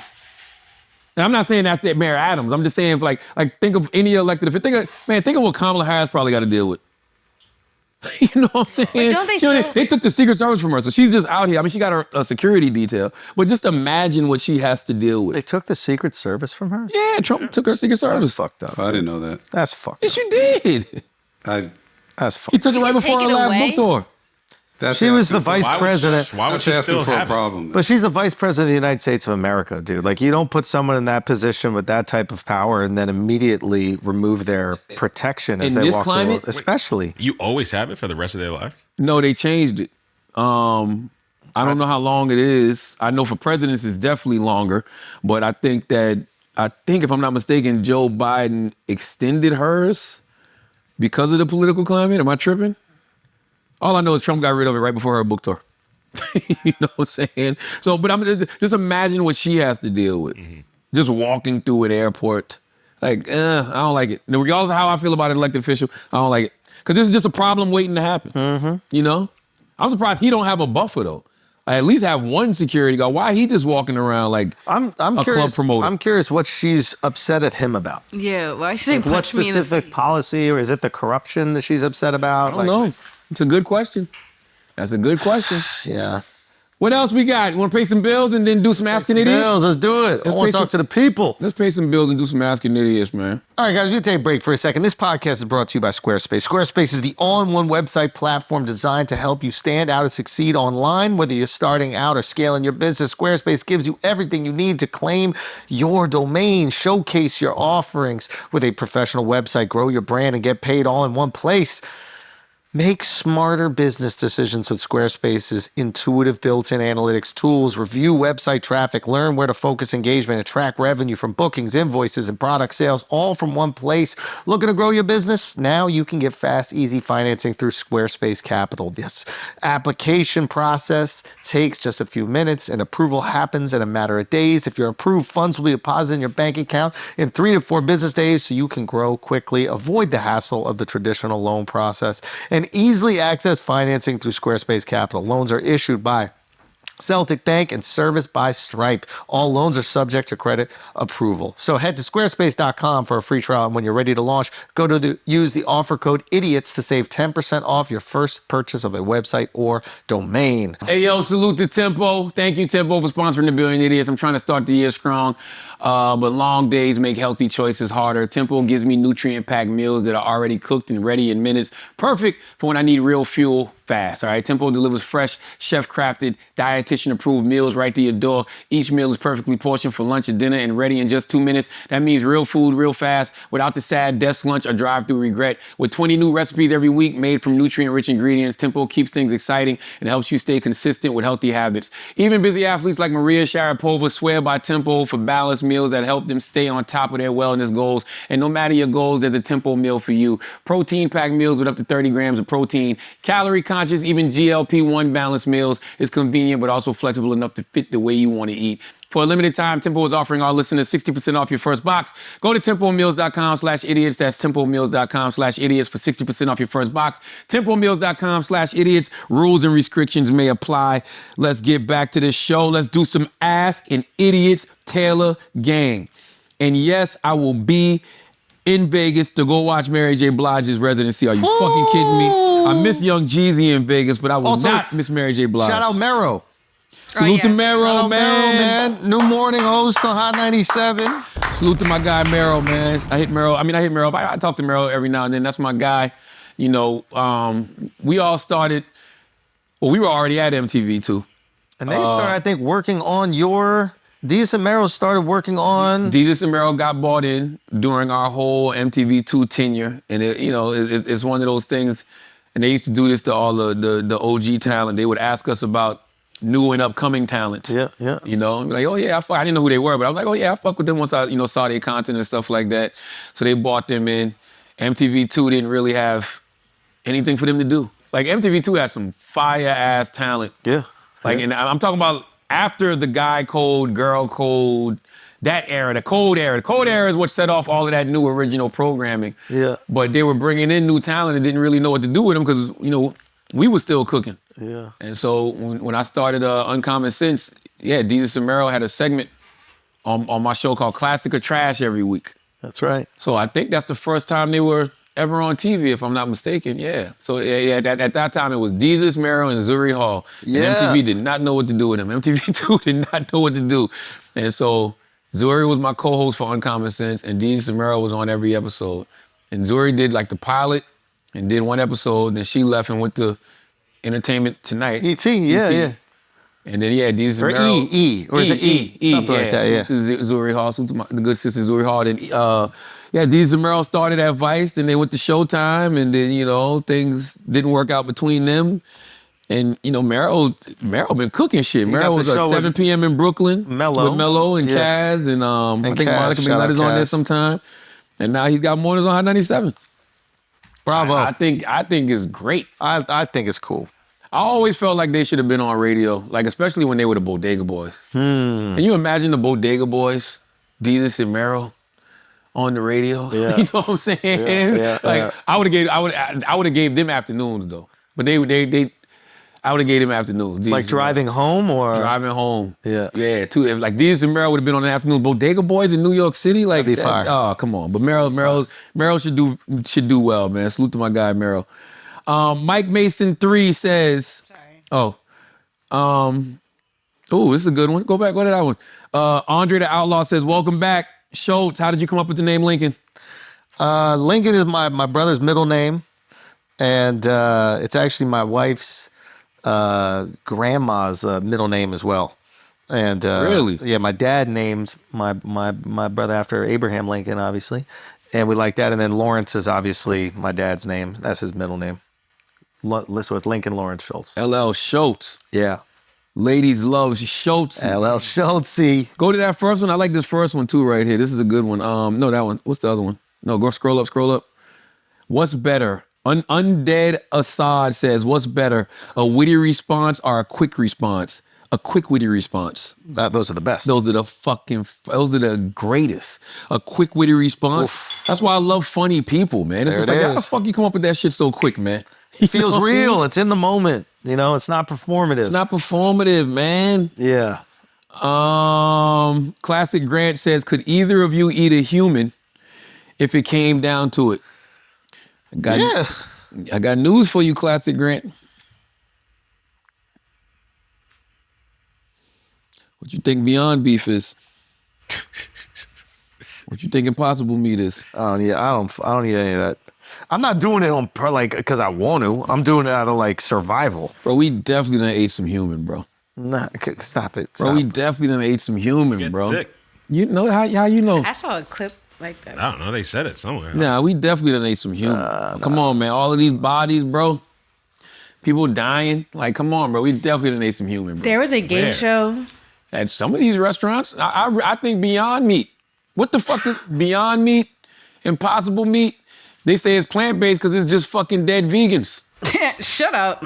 Yo, this might be, when did it get most popular? During COVID. Maybe they used all those bodies. See what I'm saying? They got all those bodies. They were sneaking them out the hospital. Remember when they had those trucks dragging them out the hospital? And they got regular Impossible and they got Beyond, but then they got the plant-based Beyond. The plant-based Beyond is the carcasses of vegans, and the regular Impossible and the Beyond is just, bodies. I mean, what is a vegan? It's plant-based meat. You see what I'm saying? That's a great point. You see what I'm saying? Next question. You ever had some Beyond veal? This is the idiots. You ever had some Beyond fucking veal? You know what that is? What? Babies. Yo, hey, that's $200 million talking right there. He's invited, bro. He's in the Illuminati. He's eating the baby blood, the babies. I'm not gonna front. That's another thing that's so fucking stupid to me, yo. I've seen a lot of coping going on, bro. Like, some of y'all just really, y'all sound comforting the losers. Talk to me. I'm just saying, when people be like, oh, he's in the Illuminati, or you gotta suck dick to get a Netflix deal or this and that. It's like, yo, you sound comforting to losers. Didn't you say that you're making an announcement about entering the Illuminati? Oh, God, Taylor. You've been around me all of these years, and you don't understand how I entertain yet. Yeah, but I thought you were going to What do actually you make the mean? announcement. Yes, that's what I was saying. You think I didn't know what the fuck I was doing? Yeah. you think this just happened? You think I just did this in the last month? Like, no. Like, you know what I'm saying? Motherfuckers is crazy. Motherfuckers is really crazy. They're crazy. When they be like, he all of a sudden, I've been doing radio for 28 fucking years. I've been at Breakfast Club for 15. Okay? They'll learn one day, bro. I did an interview with Axios where a real journalist who actually does real research asked me what I was going to do because my deal was up. I said, how do you know that? She said, because you signed back in September of 2020 and it was a 5-year deal. That's just common sense for anybody who chooses to use it. You know what I'm saying? That's just common sense for anybody who chooses to use it, and reads just a little bit. Just a little bit. But no, some of y'all do really sound comforting to losers. And the only thing I would say to any of y'all, man, is you do realize you paint yourself in a corner. Because whenever you do achieve anything, right? Any type of level of success, you've put yourself in a corner because you told everybody the only way to achieve that is to suck dick. So you must have sucked. You must have fucking sucked. You got it. You told people the only way to achieve that was to be in the Illuminati. So it's nefarious means when anybody else does it, but when you do it, it's talent when you do it. It's talent. Like, listen. But let's be honest, most people would suck for 200. Nah. For 200? 200, most people sucking. So why isn't in it more? this economy? By the way, I don't know what you're talking about with that number, but why isn't it more people getting that type of deal? Well, because if it's so easy to get by just giving some head. No, because it's not that many people who want to get sucked for 200. Ooh, that's a good point. Like 200 million for a blowjob is a horrible That's deal. crazy. How much money are you making if you can just give up 200 for a dick suck? There's only Bezos could do that. Damn. It's really only Bezos. And I don't think he wants you to suck his dick. Right? Like, is Bill Clinton, or not Bill Clinton?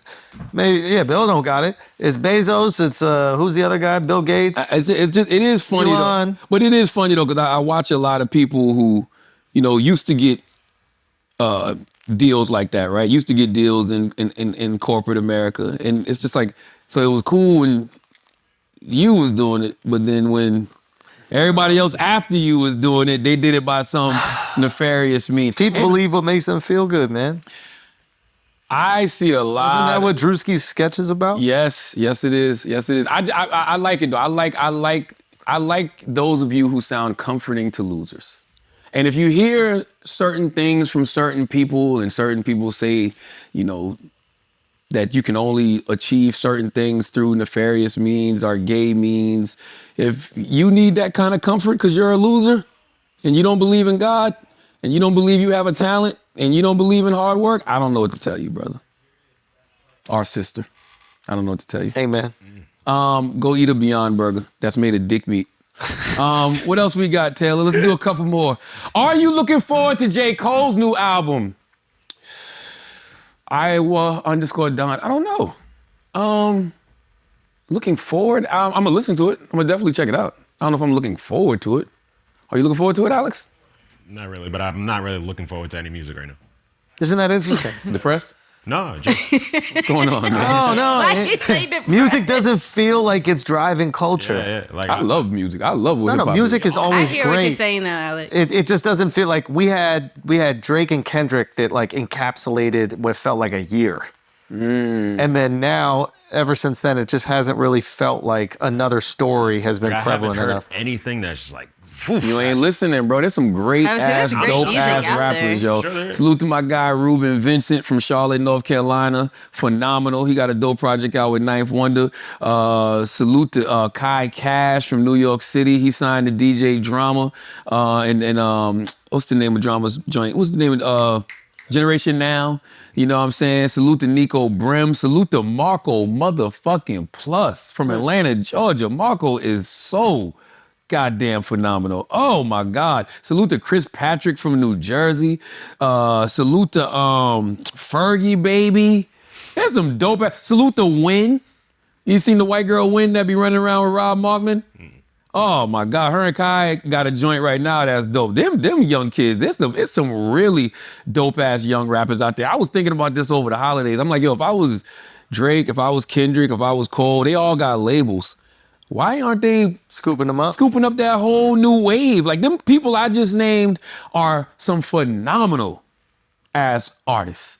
Like everything you love about hip hop, everything you say you like about hip hop, the top tier lyricism, people that actually care about bars, them people I named are really, really doing it. Like those are some dope ass rappers. So I'm gonna check Cole. Cole's an OG. He's a veteran, you know. I'm gonna check for him. Rumor that Jay-Z might be back in the studio. So if that happens. I'm always check for Hove. Come on, that's my era. I'm always check for Hove. Like I'm gonna listen to Cole as well. I just my thing with Cole is I don't know what the approach is gonna be. Yeah. Because, you know, the last few years leading up to the battle, Cole was saying I'm the best. he was the guy, I'm the best, you know, I'm numero uno, I'm Muhammad Ali of this shit. He's still gonna say that. Yeah, but then when he had the opportunity to prove it with the other two greats of a generation, he chose to back out. He's gonna and if I'm being honest, the offer, I'm always being honest, but the offering that he did contribute to the diss war was like, You know, when he went at Kendrick, because you didn't even believe that. Like, you didn't believe that, Kendrick catalog is phenomenal. Like, And so when he backed out, cool, I respect him. I appreciate it, you know, if you did what your spirit told you to do. But what's the album gonna be about if you're not trying to be number one? You understand what I'm saying? Like, I don't. He kind of addressed, I forgot what song it was, where he was saying basically that it would have been a fallout with his friend, talking about Kendrick. You gonna do a whole album? It's gonna be Lemonade? You gonna do a whole album about a fallout? I know I'm not saying that, but I think he's gonna address it again though. I don't want to hear that. I don't. I'm saying, but like I said, I'm gonna listen to it. You know, it's not like Cole doesn't rap. He can rap his ass off. We know that. Like, you know, so I'm definitely gonna check it out. Let's do two more, man. Tequila Poppy. He said, "Why y'all so sassy?" Damn. Man, let us sass. You can't be sassy. You can't get some sass on? You don't like a sassy ass man, bro. Nothing wrong with that. Are we sassy though? Yes. What? What's the definition of sassy? You're sassy. I'm sassy? You think I'm sassy, Am Taylor? I sassy, Taylor? I don't know what they. Let me see what the I don't definition know if of you would be sassy is. sassy. What am I? You're just a white man. Oh, that's The nice. definition of sassy is lively, bold, and confident. You talking about In attitude or style, often playful or spirited. First of all, That's what the you're definition going is. off of the definition and not what the culture says about sassy. I don't give a fuck about culture. Y'all don't even know words. The fuck? I don't give a fuck about actual That's definitions. not how we I care do- about actual definitions of things. Cheeky or impudent in a way that's amusing rather than rude. A little attitude, not outright disrespect. What's wrong being sassy? It says sassy can be positive or mildly negative. It says sassy can be positive or mildly negative depending on context and delivery. I don't have a problem being fucking sassy, yo. Call me sassy. Sassy Davis. What's wrong being sassy? Davis. One more.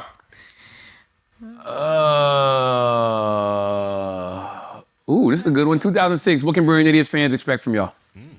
What do you think, Charla? New merch is coming. up our sleeve or Definitely nothing? got things up our Merch sleeve. is coming. The website's beginning. Ooh, merch is definitely coming. I think this is the year for a short film. Uh-oh. I think this is the year for a Brilliant Idiot short film. I do. An animated short film. Because I feel like only animation can capture what it is we do here. I think we could do animation, but I also think live action is. I like live action, you know, if it's written the right way. What's the last two great live action shows you've seen? Like the last two phenomenal live action shows you've seen. I got two. Comedy? Comedy. Or just anything? Comedy. TV? TV. I mean, Curb Your Enthusiasm was phenomenal. Curb is always phenomenal. I like Dave. by Lil Dicky. Dave, Yeah. of course. But boy, the studio with Seth Rogen. Oh, you liked it? Oh, you like it? I liked it. Interesting. That shit is fucking hysterical. You didn't watch the studio? I watched it a little bit. That shit is hysterical. Because I like things that exist in a real world. Yeah. And it's kind of like the evolution of Entourage. Yeah. Seth is just fucking incredible. Seth is fucking They're still in their incredible. first season? I'm surprised. I'm surprised you liked it because it's so inside with the acting world. I love it. But like you as someone who's not like entrenched in the acting world, you still get all the things that they're talking about, and because it's more. I feel like an outsider in it. But it's more from an executive perspective. Got it. Yeah. So it's more like on the agent side and the management side. He's the studio head. Yeah. So it's more from an executive perspective, and you see how the executives be blowing smoke up people's ass. How none of them want to tell the truth. The episode when they finally cast for the Kool-Aid Man movie. And they got Ice Cube playing the Kool-Aid Man. And it takes one woke motherfucker in the room to be like, I think that might be racist, yo, to have the Kool-Aid Man. They're like, but everybody likes Kool-Aid. We all drink Kool-Aid. And then they go around the office and the other black people are telling them like that, no, I don't think that's racist at all. But then they decide to make the whole cast black. And then finally the person goes, okay, see, now that's racist. That shit is fucking funny. And then when they finally reveal it at the upfront, it ain't even the backlash to the race that they get. It's for something. You gotta watch it, man. Studio is fucking hysterical. Bro. Yeah. That shit is good. That's the pocket I like to be in, because that's the type of tone of humor and shit that I like. Yeah. We doing shit like that. We doing shit like Dave. We got something. Now we're talking. We got something. But yeah, man, you can expect that. I mean, I don't know, man. What do you think? A lot of these podcasts going to Netflix and shit. I don't know. But I don't think it's just going to be Netflix. I think what people are missing about the Netflix thing is that it's going to open it up because all of the streamers going to want in, bro. Yes. It's not just going to be Netflix. Yeah.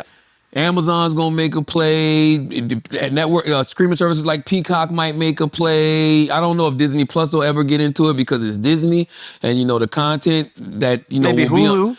Maybe Hulu, yeah, so you just never know. I think that it's going to open it up for all these streaming platforms, man. And I mean, listen, I know a lot of y'all make a lot of great money on YouTube. Salute to YouTube. YouTube is always going to be great for discoverability. YouTube is always going to be great for promotion and marketing as long as they're not suppressing, your content. But it's good to have other options.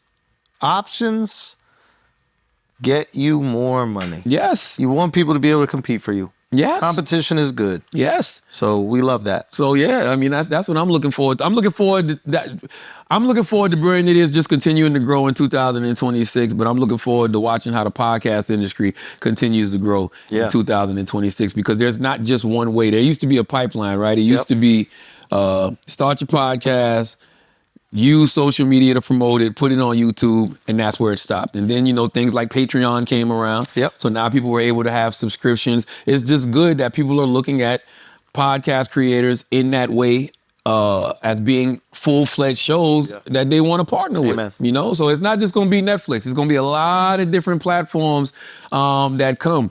And it's going to be a lot of people doing great licensing deals. And please, that's another thing. Stop saying that people are selling their video rights. You're only selling your video rights if you choose to sell your video rights. All of these deals I'm seeing are licensing deals. Mm-hmm. They're licensing deals to platforms like Netflix. I don't care if it's Barstool, Spotify, iHeart, people are doing licensing deals. I mean, you're licensing your content to YouTube when you put it on, and then they sell ads on it. And you don't even read the motherfucking terms and conditions. Ain't none of y'all ever read the terms and conditions of motherfucking YouTube. You just put it up and click and just throw it up there. You don't know what the fuck you done gave away. Yeah. YouTube might fuck around, and I shouldn't even say this. Never mind. I'll tell you off here. I don't even want to give nobody at YouTube any ideas. As always, if you listen to this podcast, you think we're smart, you think we're intelligent, you think we're brilliant, you're absolutely right. But if you listen to this podcast and think we're just a couple idiots who don't know shit, you're right too. It's the Brilliant Idiots Podcast. Thank you for listening. Peace.